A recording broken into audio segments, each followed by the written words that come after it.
কোরআনের অনেক জায়গায় আল্লাহ তাআলা নিজের পরিচয় দিয়েছেন। নিজের পরিচয় তিনি বিভিন্ন আয়াতে বিভিন্ন সূরায় পেশ করেছেন। তিনটি জায়গায় খুব এক্সক্লুসিভলি আল্লাহ তাআলা নিজের পরিচয় দিয়েছেন। এক হচ্ছে সূরা বাকারার 255 নম্বর আয়াতে, মানে আয়াতুল কুরসি। এর মধ্যে 9টা বাক্য আছে, 9টা বাক্য মিলে একটা আয়াত।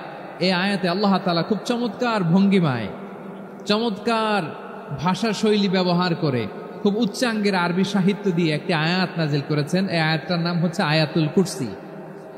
বিশ্বনবী বলেন, মান ক্বারাআ আয়াতাল কুরসি দুবুরা কুল্লি সালাতিন মাকতুবাতিন লাম ইয়ামনাহু মিন দুখুলিল জান্নাতি ইল্লাল মাউত।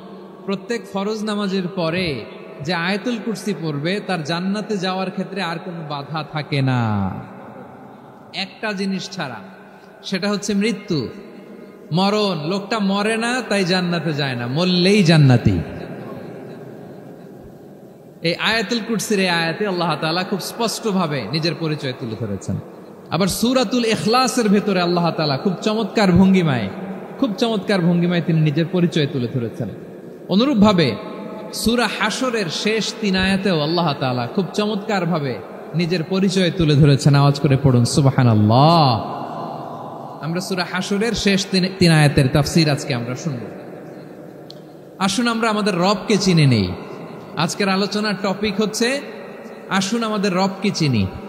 আসুন আমাদের, সবাই বলুন, আসুন আমাদের রবকে চিনি।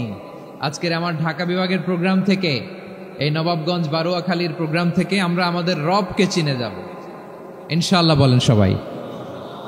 সূরা হাশরের শেষ 3 আয়াতের একটা বিশেষ ফজিলত আছে, এটা আপনারা পড়বেন। কি ফজিলত? বিষ্ণু ঈসা ইসলাম বলেন, মান ক্বালা হিনা ইউসবিহু সালাসা মাররাতিন আউযু বিল্লাহিস সামিউল আলীম মিনাশ শাইতানির রাজীম সুম্মা ক্বারাআ